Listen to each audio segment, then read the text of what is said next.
Assalamualaikum warahmatullahi wabarakatuh. Bismillahirrahmanirrahim. Hamdan wa thana'an laka ya Allah, salatan wa salaman laka ya Habiballah, wa ala alika wa ashabika ya khaira khalqillah, laka ya Rasulullah wa li jami' man ittaba'dinaka ya Habiballah, haqiqatan min ladun Adam la yaumil qiyamah. Wa nakhusu khususan minhum ila hadratis Imam Muhammad Al-Ghazali qaddasallahu sirrahu radhiyallahu lana wa lahumul Fatihah. A'udzu billahi minasyaitonir rajim. Bismillahirrahmanirrahim. Alhamdulillahi rabbil alamin arrahmanir rahim maliki yaumiddin. Iyyaka na'budu wa iyyaka nasta'in ihdinas siratal mustaqim.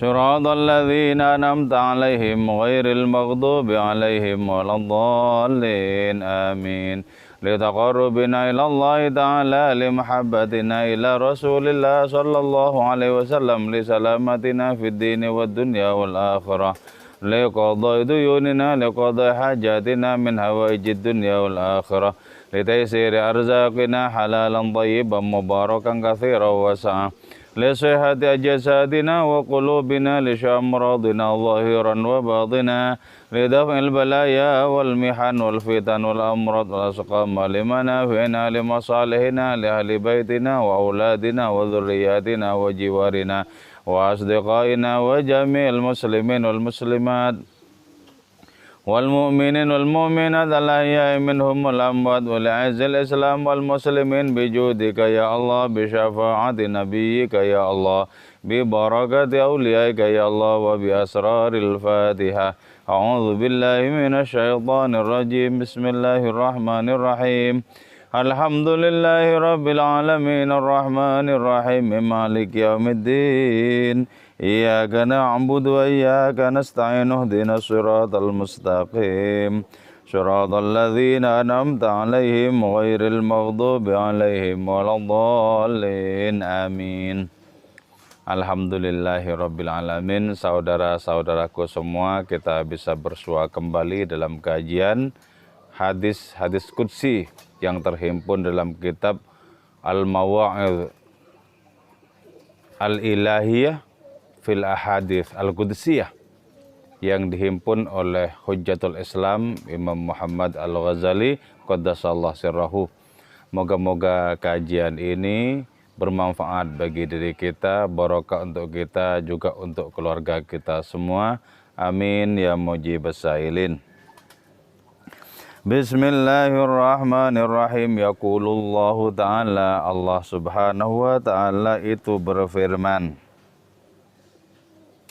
yaqulu ma la yaf'alu, jangan jadi engkau sebagaimana orang yang seringkali mengatakan sesuatu yang tidak dikerjakannya sendiri.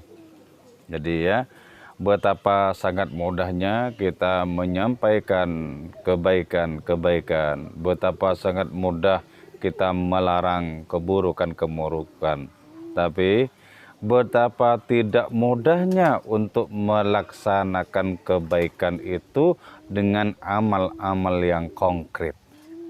Jadi itu artinya adalah bahwa ketika kita mengetahui ilmu tentang kebaikan, maka tugas kita adalah mengamalkan ilmu itu.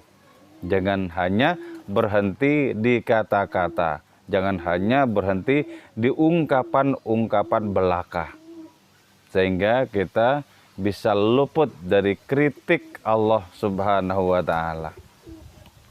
Nah, mengatakan apa yang tidak dikerjakan berkaitan dengan kebaikan itu sesungguhnya merupakan dusta, merupakan kebohongan. Artinya tidak sama antara apa yang kita katakan dengan amaliyah kita, dengan perilaku kita. Dan karena itu hal tersebut merupakan tindakan yang tercela. Kabura maqtan indallah an taqulu ma la taf'alun. Jadi sangat besar murka Allah Subhanahu wa ta'ala, naudzubillah, kepada kita kalau kita hanya pandai mengatakan kebaikan-kebaikan tapi kita tidak mengerjakan kebaikan-kebaikan itu sendiri. Jadi berjuang untuk mengamalkan ilmu agar ilmu itu tidak beku hanya menjadi konsep, tapi agar terrealisir menjadi amal, itu merupakan suatu keharusan bagi diri kita. Jadi dengan demikian kita akan menjadi semakin dewasa secara rohani, kita menjadi semakin dewasa di dalam beragama. Yaitu kita berusaha dengan sungguh-sungguh, dengan penuh ikhlasan untuk mengamalkan apa yang sudah kita katakan yang berupa kebaikan-kebaikan itu.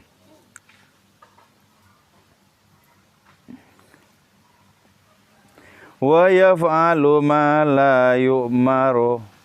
Jangan jadikan dirimu sebagai orang yang mengerjakan sesuatu yang tidak diperintahkan. Nah, tentu saja sesuatu yang tidak diperintahkan itu karena itu berupa kesia-siaan, atau bahkan sesuatu yang tidak diperintahkan itu karena mengandung keburukan.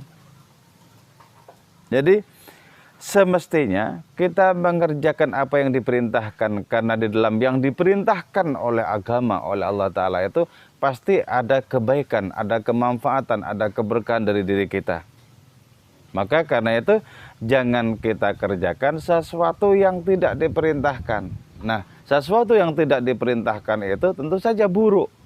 Tentu saja itu buruk. Jadi dalam konteks seperti ini kita tidak perlu berdebat tentang ada dalilnya atau tidak. Tapi ketika perbuatan itu bermanfaat untuk diri kita, bermanfaat untuk orang lain, dan itu tidak melanggar ajaran-ajaran agama, itu masuk kategori kebaikan. Dan itu yang harus kita perjuangkan dengan amal-amal kita, dengan tindakan-tindakan diri kita. Sementara segala sesuatu yang tidak diperintahkan itu masuk dalam kategori tidak bernilai atau bahkan buruk, dan itu jangan dikerjakan. Jangan dikerjakan. Jadi hidup ini ya sebenarnya cukup gamblang. Cukup gamblang, yaitu mesti kita isi dengan adanya kebaikan. Kebaikan mesti kita cegah diri kita untuk mengerjakan keburukan-keburukan. Sangat gamblang. Dan Allah Subhanahu wa Ta'ala itu terutama membuka pintunya untuk kita jumpai itu melewati pintu kebaikan-kebaikan. Abwabul khair, pintu-pintu kebaikan. Nah, di situ kalau kita teliti ya, bisa berjumpa dengan Allah Ta'ala lewat pintu-pintu kebaikan itu. Nah, tentu saja ini memerlukan adanya ilmu rasa agar pintu-pintu kebaikan itu bisa memperjumpakan kita dengan hadiratnya, dengan Allah Subhanahu wa Ta'ala. Jadi terus apa tidak mungkin kita berjumpa dengan Allah Ta'ala lewat pintu keburukan? Iya, sangat mungkin juga. Sangat mungkin juga. Tapi itu tidak diperintahkan. Tidak diperintahkan. Contohnya seperti apa? Mungkin berjumpa Allah Ta'ala lewat keburukan. Contohnya adalah ketika misalnya kita mengerjakan dosa-dosa, lantas dosa-dosa itu menjadi pintu bagi kita untuk berkenalan dengan Allah yang Maha Pengampun. Tapi jangan disengaja oleh diri kita untuk mengerjakan keburukan dengan tujuan agar bisa berjumpa Allah Ta'ala. Itu tidak. Karena itu dilarang, itu dicegah oleh Allah Subhanahu wa Ta'ala. Tapi kalau Allah sendiri yang menghendaki kita bisa berjumpa dengan hadiratnya lewat pintu keburukan, lewat pintu dosa, ya boleh. Boleh. Tapi jangan direkayasa oleh diri kita. Misal kita sudah kadung demen dosa-dosa, lantas kita berdalih bahwa dengan dosa-dosa itu kita juga bisa berjumpa dengan Tuhan yang Maha Pemurah. Itu tidak boleh. Tapi ya, kalau itu mutlak merupakan kehendak hadiratnya, ya apa boleh buat? Apa boleh buat? Ya. Kalau mutlak merupakan kehendak hadiratnya, di mana kita tidak bisa memiliki pilihan apapun yang lain. Dan tangkuk kita itu serasa dipegang oleh takdirnya dan harus melakukan hal seperti itu. melakukan keburukan seperti itu apakah mungkin dengan cara seperti itu berjumpa dengan Allah Ta'ala? Bisa saja, bisa saja. Toh juga ada apa yang disebut sebagai dosa yang diberkati, di mana kita dengan dosa itu bisa berkenalan dengan Allah Sang Maha Pengampun itu tadi. Tapi janganlah disengaja untuk diri kita agar kita tercebur dalam genangan-genangan dosa tersebut. Wa yastawfi ma la yufi. Janganlah engkau menjadi orang yang menuntut orang lain untuk menyempurnakan janji, untuk menyempurnakan respon kepada diri kita, sementara kita sendiri tidak menyempurnakan janji kepada mereka, sementara diri kita juga tidak menyempurnakan adanya sikap terhadap diri mereka. Jadi jangan hanya kita menuntut bagaimana orang lain berbuat sebaik mungkin kepada diri kita, sementara kita tidak pernah menilai, tidak pernah mengontrol, tidak pernah mengoreksi bagaimana tindakan kita kepada orang lain. Nah, ini apalagi kepada Allah Subhanahu wa Ta'ala. Jelas, jangan dilakukan. Artinya apa? Kita memohon kepada hadiratnya untuk menyempurnakan apapun yang kita minta, kita mohonkan kepada hadiratnya itu, sementara kita tidak menyempurnakan adanya sembah sujud kita kepadanya. Itu jangan. Jadi jangan hanya menuntut apa yang kita inginkan, sementara perilaku-perilaku kita tidak sesuai dengan apa yang kita tuntut dari orang lain terhadap diri kita. Jangan. Jadi hadis qudsi ini berbicara tentang kekurangan-kekurangan kita manusia. Dan tujuannya jelas, yaitu agar kita berbenah diri dari berbagai macam kekurangan, sehingga umur kita bertambah, perilaku kita, amal kita menjadi semakin sempurna, baik di hadapan Allah maupun di hadapan umat manusia. Ya bna Adam, wahai manusia, ma min yaumin jadidin illa wal ardu tukhatibuka fi qawliha taqulu laka. Wahai manusia, tidaklah datang hari yang baru. Jadi hari yang baru itu ya setiap hari itu hari baru. Sekarang misalnya ya hari Senin, ini sudah bukan hari Senin yang di minggu kemarin. Bukan. Ini sudah Senin yang baru. Dan ini bukan hari Minggu kemarin, bukan. Ini hari yang baru. Jadi tidaklah datang kepadamu hari yang baru, kecuali bumi itu senantiasa mengatakan kepadamu, ya bna Adam, tamshi ala dhahri. Jadi setiap hari itu bumi berkata kepada kita, wahai manusia, engkau senantiasa berjalan di punggungku. Jadi setiap hari itu kita berjalan di punggung bumi ini. Lah terus kenapa? Summa tukhzanu fi batni. Kemudian engkau akan dibenam, akan dikubur di perutku. Ini artinya apa? Warning. Ini artinya perhatian.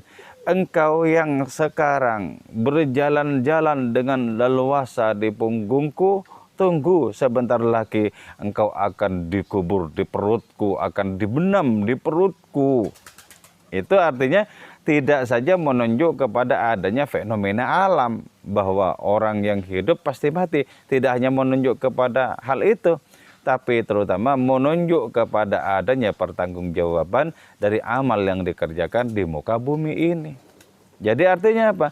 Janganlah engkau hanya berleha-leha, bersenang-senang, mengikuti kemauan-kemauan nafsumu. Sebentar lagi soalnya engkau akan dikubur dan engkau akan diminta pertanggungjawaban terhadap berbagai macam amal yang sudah engkau pentaskan di muka kehidupan ini.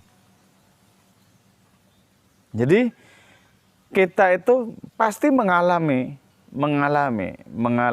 kematian itu tuh loh. Jadi yang perlu kita antisipasi adalah bagaimana kita mempertanggungjawabkan amal kita, bagaimana keselamatan kita di kubur, bagaimana kebahagiaan kita di alam barzakh dan seterusnya. Nah, itu yang perlu kita antisipasi. Perlu kita antisipasi. Jadi, janganlah kita hanya berkeluyuran di punggung bumi ini, mencari kesenangan kemari, sementara kita tidak hirau dengan nasib kita setelah kematian. Jangan sampai seperti itu.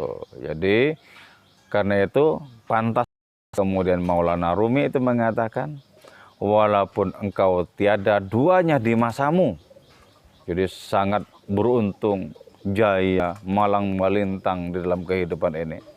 Walaupun engkau tiada duanya di masamu, sebagaimana yang lain-lain yang sudah pergi, engkau pun juga akan pergi meninggalkan kehidupan yang fana ini. Jadi keberuntungan demi keberuntungan itu tidak bisa dipertahankan selamanya. Kejayaan demi kejayaan itu tidak bisa dipertahankan selamanya. Pasti nanti datang waktunya di mana kita harus meninggalkan panggung kehidupan yang fana ini. Pasti datang waktunya itu. Nah, itu yang menjadikan diri kita harus mengantisipasi kehidupan pertanggungjawaban setelah kehidupan di bumi ini. Jadi ini sepertinya sebagai sebuah ilmu pengetahuan sangat sepele. Tapi ini sangat menentukan loh. Sangat menentukan. Jadi karena itu kita perlu berhati-hati dalam kehidupan ini. Jangan kerjakan apapun kalau itu tidak memiliki nilai kemanfaatan untuk diri kita dan orang lain. Kalau dalam istilah Maulana Rumi, jangan kerjakan apapun kalau itu tidak berporos kepada cinta. Jadi kerjakanlah segala sesuatu yang memiliki nilai di hadapan hadiratnya. Itu saja sebenarnya.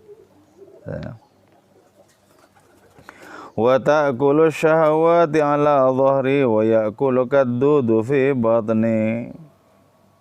Wahai manusia, kata bumi, engkau memakan segala sesuatu yang kau inginkan di punggungku. Jadi memakan apapun yang diinginkan, yang bisa kita jangkau dengan kemampuan kita di muka bumi ini. Tapi hati-hati, sebab apa? Wa ya'kulu kaddudu fi batni. Engkau akan dimakan oleh ulat-ulat nanti di perutku. Yaitu ketika engkau meninggalkan kehidupan yang sangat sementara ini. Jadi karena itu kita perlu waspada. Tidak semua yang kita inginkan, kita emplok, kita makan, kita ambil, kita nikmati. Tidak seleluasa itu semestinya.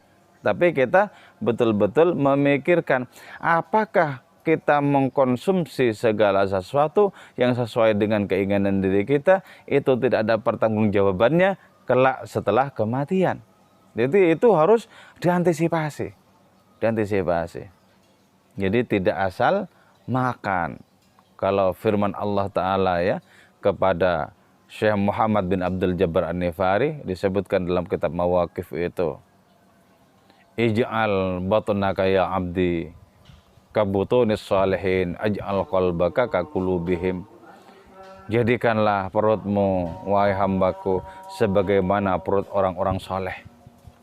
Orang-orang soleh dari kalangan para nabi, dari kalangan para rasul, dari kalangan para wali, dari kalangan para sufi, dari kalangan orang-orang yang beriman secara hakiki itu. Kalau engkau menjadikan perutnya sebagaimana perut orang-orang soleh, aj'al qalbaka kakulubihim, maka akan kujadikan hatimu sebagaimana hati mereka, hati orang-orang soleh itu yang senantiasa mentransenden kepada Allah Subhanahu wa Ta'ala.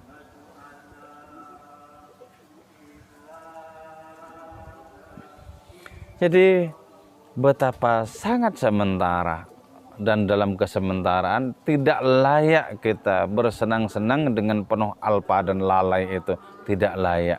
Di dalam kesementaraan ini kita mesti hati-hati, kita mesti waspada, sebab sebentar lagi akan datang hari pertanggungjawaban itu.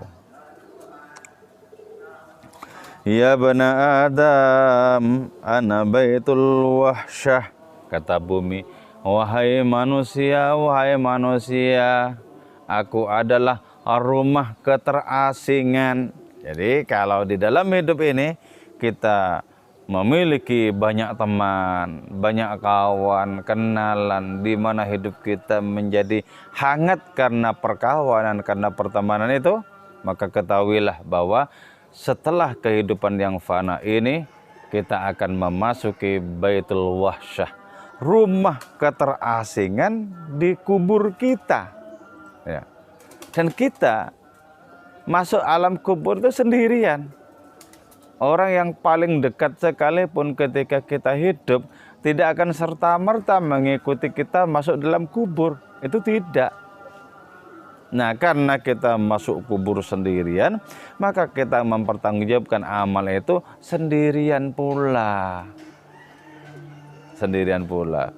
Jadi itulah sebabnya ya, agama itu perlu membatasi berbagai macam keinginan dan perilaku manusia. Sebab kalau tidak dibatasi, menjadi liar tak terkira-kira. Menjadi liar tak terkira-kira. Nah, dibatasi itu bukan untuk apa-apa, selain untuk membuat kita selamat di kehidupan setelah kematian itu. Dibatasi. Jadi pembatasan-pembatasan yang dilakukan oleh Allah Ta'ala lewat diturunkannya agama dan nabi-nabi itu mutlak merupakan wujud kasih sayang Allah Subhanahu wa Ta'ala. Dan kita mesti bersyukur, berterima kasih terhadap adanya pembatasan-pembatasan itu. Jadi mana ada di dunia ini kebebasan yang betul-betul bebas? Wong kebebasan kita itu pasti berhadapan-hadapan dengan kebebasan orang lain kok. Maka dengan demikian tidak akan betul-betul bebas. Oke, katakanlah kita hidup di hutan sendirian penuh dengan kebebasan. Itu juga dibatasi oleh adanya keganasan hutan sehingga kita tidak bisa sepenuh-penuhnya bebas. Jadi karena itu letakkan diri kita dalam ruang lingkup moralitas, dalam ruang lingkup akhlak yang terpuji itu. Wahai manusia, aku ini adalah rumah keterasingan. Nanti di alam kubur, orang-orang yang terdekat sebagai kawan, sebagai kerabat dengan diri kita tidak bisa memberikan pertolongan apapun. Kita harus bertanggung jawab terhadap amal kita sendiri. Ana baitul wasya wa ana baitul musa'ala. Wahai manusia, aku ini adalah rumah pertanggungjawaban. Jadi ya, bukan kemudian kita manusia itu mati, setelah itu tidak ada apa-apa. Setelah itu diolah oleh bumi, kembali lagi menjadi bumi. Bukan seperti itu. Ini ada pertanggungjawabannya. Ada pertanggungjawabannya.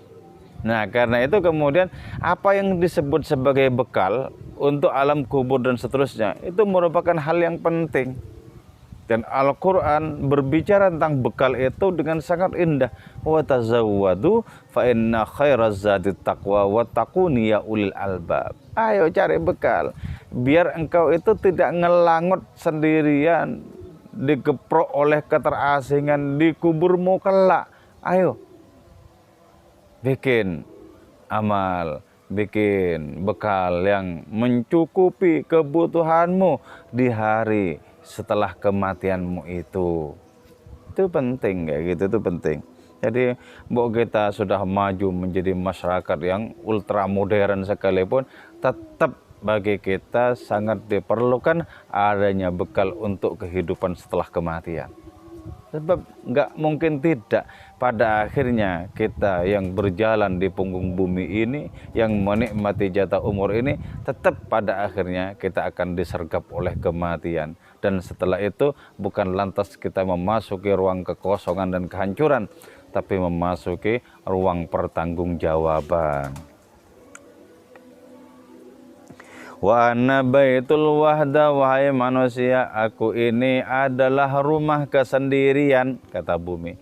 Rumah kesendirian, dan itu yang paling inti, itu yang paling hakiki.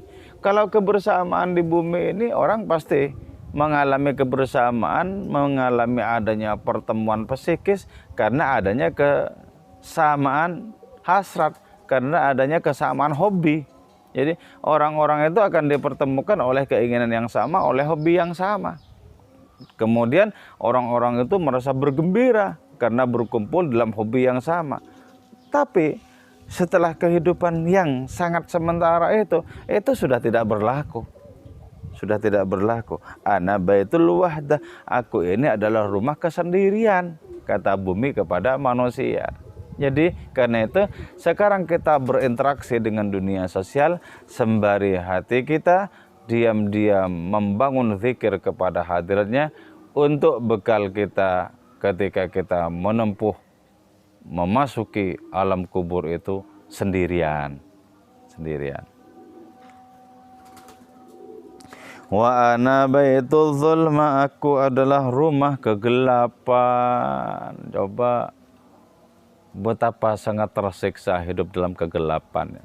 Andaikan naudzubillah Allah tidak menganugerahkan kepada kita amal yang indah, lantas dari mana kita akan mendapatkan cahaya di kubur yang kelam itu?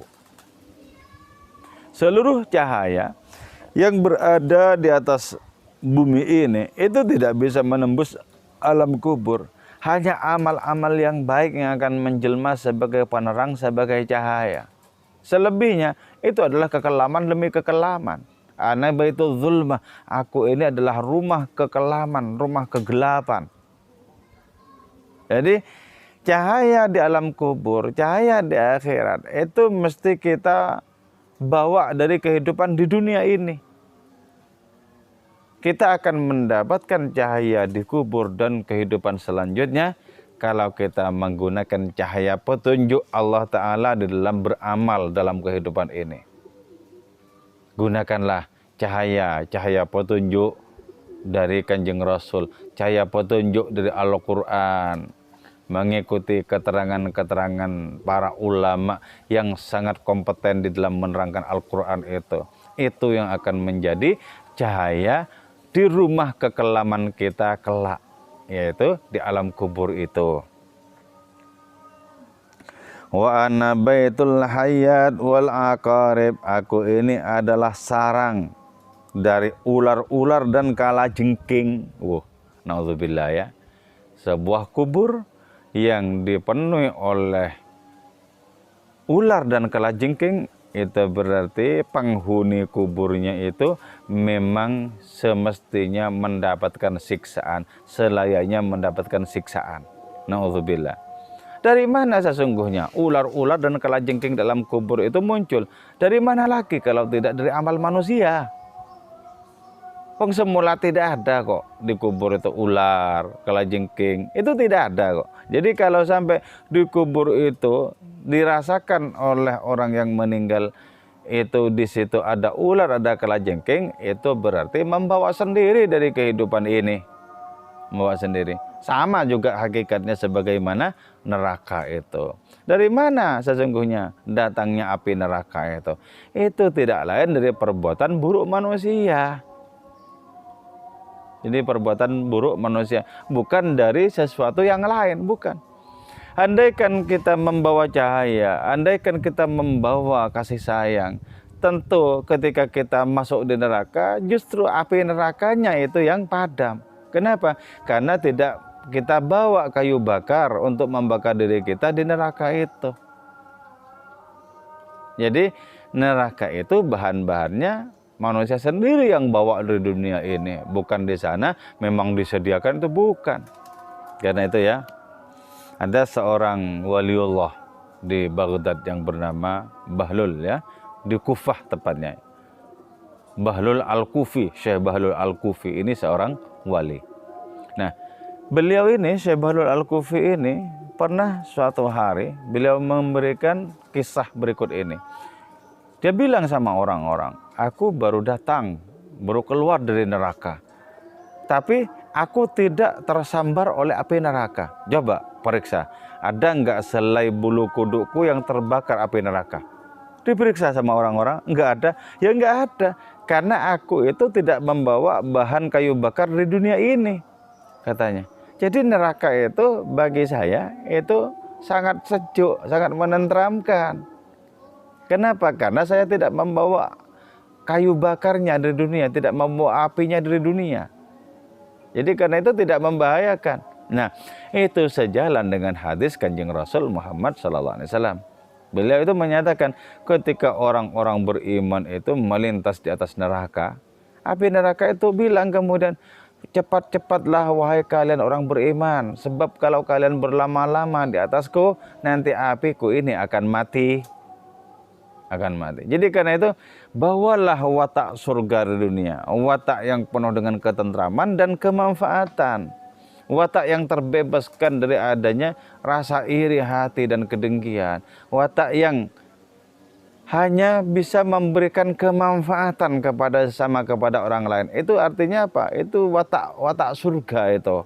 Nah, kalau itu yang kita bawa ya, maka ketika kita diperkenankan, diizinkan untuk masuk neraka, neraka itu yang akan padam oleh cahaya sejuk rohani diri kita. Gitu loh. Jadi kalau kita tidak berurusan apapun dengan bara api neraka, dengan kayu bakar neraka di dunia ini, tentu saja kita tidak akan pernah kena bahaya neraka walaupun kita masuk ke dalamnya. Betul, seorang wali tadi Syekh Balul Al-Kufi itu, dia masuk ke neraka, diizinkan oleh Allah Ta'ala masuk ke neraka, tapi tidak terbakar sehelai bulu kuduk pun. Karena beliau tidak memiliki bahan bakar yang dibawa dari kehidupan di dunia ini. Fa'murni wala tukharribni, kata bumi kepada manusia, wahai manusia, fa'murni, maka ramaikanlah aku dengan adanya ketaatan, dengan adanya kebaikan, dengan adanya kemanfaatan. Jadi ya, tugas kita manusia itu sebagai pengendali sejarah. Artinya apa? Tugas diri kita itu tak lain adalah memakmurkan kehidupan ini dengan kebaikan-kebaikan. Itulah sebabnya kita diperintahkan untuk berlomba-lomba dalam kebaikan, bukan keburukan, bukan destruksi, bukan intrik dan lain semacamnya, bukan. Jadi kita diperintahkan oleh Allah Subhanahu wa taala itu untuk memakmurkan kehidupan ini dengan aneka ragam kebaikan, dengan aneka ragam kedamaian. Bukan sebaliknya. Karena itu kata bumi, wala tukharribni, dan janganlah engkau wahai manusia menghancurkan aku dengan perilaku burukmu, dengan perilaku serakahmu. Jangan. Jadi tentram hidup ini kalau begitu, damai hidup ini. Jadi kita memakmurkan kehidupan dengan kebaikan, dan jangan kita runtuhkan, jangan kita ambrukkan, jangan kita rusak kehidupan ini dengan berbagai macam amal keburukan. Jangan. Jadi ya, di dalam kita mengkaji dan menghayati hadis qudsi ini, kita perlu belajar untuk semakin akur dengan Allah Subhanahu wa taala, semakin berpihak kepada hadiratnya. Oke. Saudara-saudaraku semua, itu saja yang bisa saya sampaikan. Moga-moga manfaat dan barokah untuk kita, juga untuk keluarga kita semua. Wal afu minkum.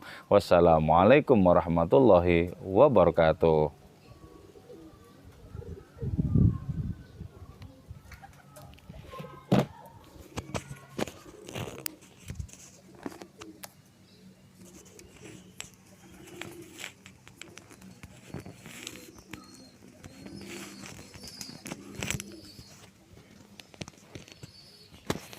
Mau